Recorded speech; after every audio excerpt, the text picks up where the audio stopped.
été confrontée à des situations où les personnes ont des difficultés par rapport à la vieillesse.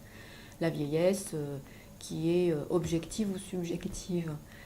Donc je me suis intéressée à essayer d'aider certaines personnes à dépasser peut-être leur conception de la vieillesse ou plus simplement d'avancer dans la vie professionnelle. J'ai vu des personnes qui sont très très motivées dans leur travail, qui sont en pleine force de l'âge et qui se demandent comment elles vont faire pour continuer sur cette dynamique. Elles n'arrivent pas à imaginer comment construire quelque chose où elles auront le même dynamisme qui soit dans un contexte professionnel et pas uniquement élever les petits-enfants par exemple.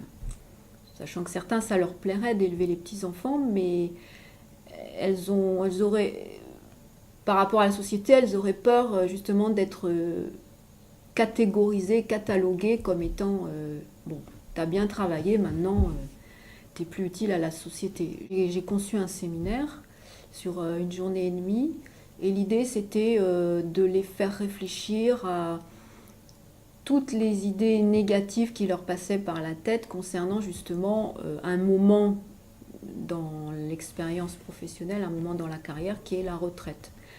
Il y avait une autre séquence qui permettait de se recentrer sur ses motivations primaires. Et les motivations primaires sont des motivations, quand on est dessus, sans aucun effort, on travaille mais dans le plaisir. C'est un paradoxe en France, où le travail est sûrement assimilé à effort. Ces professionnels n'ont pas forcément eu une éducation qui leur mettait de prendre du plaisir. Le plaisir, c'est tabou.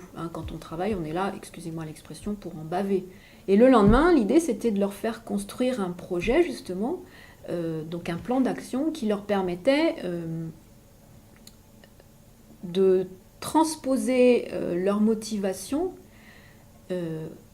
dans un contexte différent du contexte professionnel. Et selon le cas, certains participants décidaient de faire s'orienter peut-être vers des pratiques artistiques qu'ils n'avaient jamais eu le temps de travailler, ou alors de continuer à travailler mais sans avoir besoin d'un cadre, donc en étant consultant, si je peux exprimer ce terme-là. On parle beaucoup des entretiens de milieu de carrière, donc je pense que c'est une occasion pour... et on parle aussi de la crise de la quarantaine. Il y a certains psychologues, notamment Jung, qui ont contribué à un modèle qui s'appelle le Golden, qui justement tente d'expliquer cette crise de la quarantaine où il y a une cristallisation de certaines motivations et c'est comme si des motivations négatives prenaient le dessus. Donc il y a, pour certaines personnes qui n'ont pas su peut-être gérer leur motivation primaire, il y a une crise de la quarantaine. J'ai fait 2 bilans de compétences dans ma vie, ça m'a énormément appris de choses et c'est ce qui m'a permis à un moment de me reconvertir. J'avais 40 ans justement. Et ce bilan de compétences était fait par une psychologue qui m'a vraiment permis de me poser des bonnes questions. Ce n'est pas elle qui a fait mon projet, elle m'a permis de prendre du recul par rapport à ce que j'aimais.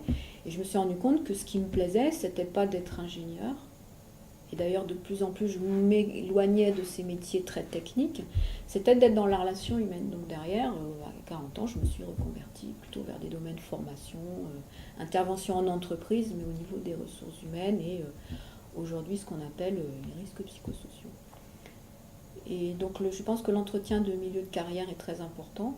Il peut être intéressant de le faire avec le manager et quelqu'un qui sait poser les questions sans que la personne en face croit que c'est un jugement. C'est une étape. Voilà, l'entretien de carrière, c'est une étape et c'est peut-être le moment de se poser. Les jeunes ont été éduqués, justement, surtout pas dans l'effort. D'abord, se faire plaisir. Donc ce sont des personnes qui, si elles ne trouvent pas leur motivation immédiatement, elles zappent et elles vont ailleurs. Donc quand on est tuteur, c'est important déjà de ne pas être dans un choc de valeurs. Et les jeunes, ce qu'il faut voir, c'est qu'ils ne sont pas forcément en mesure de comprendre que nous, on était câblés sur l'effort, puisque pour eux, c'est quelque chose qu'ils n'ont pas vécu. Donc c'est comme s'il y avait un vide culturel. On demande à 2 générations de faire des efforts, mais chacune n'a pas les clés pour ouvrir la porte de l'autre. Donc ça fait des dialogues de sourds, voire des conflits par incompréhension.